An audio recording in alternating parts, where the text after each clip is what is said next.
Hello friends, good day to all of you. मैं राजन राज, स्वागत है आपका इंडियन साइंटिफिक पे। दोस्तों, हमारा आज का वीडियो काफ़ी इंफॉर्मेटिव और यूजफुल और इंटरटेनिंग है।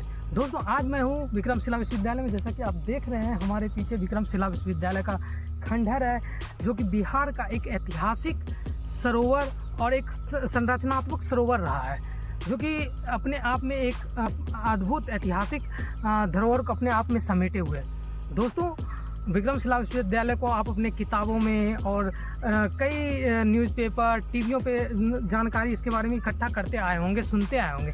लेकिन आज मैं जो जानकारी देने वाला हूँ विक्रमशिला विश्वविद्यालय के बारे में, और आप जो ये खंडर देख रहे हैं, मैं अपने कैमरामैन को बोलूँगा थोड़ा दिखाएं। तो ये जो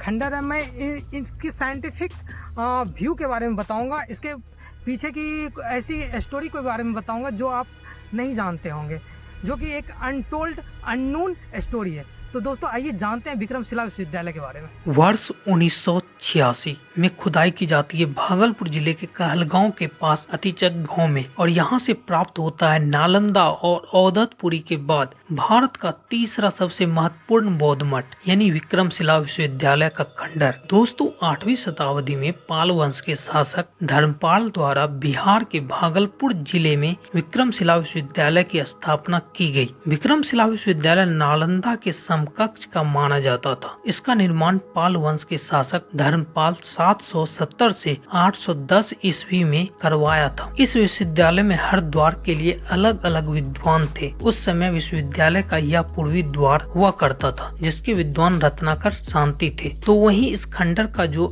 अभी आप इस वीडियो में स्थान देख रहे हैं, यह था पश्चिमी द्वार, जिसके विद्वान वर्गाश्वर कृति थे, और यह भाग था उत्तरी द्वार, जिसके विद्वान थे नरोपंत, और यह रहा चौथा द्वार, जिसके विद्वान थे प्रगाकर मित्र। दोस्तों, विक्रमशिला का ये जो पूरा खंडर दिख रहा है आपको, सब मिलाकर यहाँ कुल 6 द्वार है। 6 द्वार से यह तात्पर्य है कि यहाँ पर 6 विषय की पढ़ाई होती थी, जिनमें तंत्र विद्या, भौतिकी, रसायन विज्ञान, धर्म, संस्कृति जैसे विषय शामिल थे।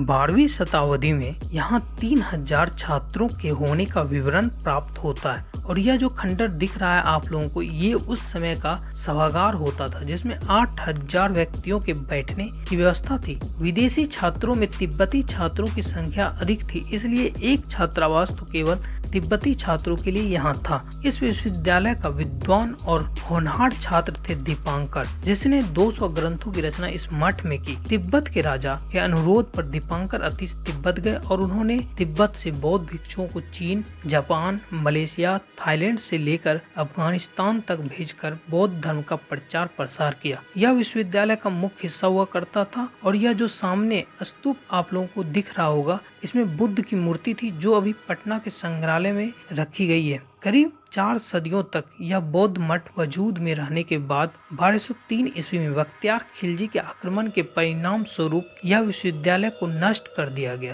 क्योंकि आक्रमणकारी मानते थे कि पहले के राजा बौद्ध मठ को शत्रुओं से सुरक्षा के लिए बनाए जाने वाला स्थान है, क्योंकि बौद्ध मठ पत्थर, पहाड़ या आदि चौड़ी दीवारों से घिरा हुआ स्थान हुआ करता था, और पहले के राजा के लिए विश्वविद्यालय उसके राज्य का एक प्रमुख स्थान हुआ करता था, जिसे वो गांव शहर से दूर एकांत स्थान में बनवाते थे।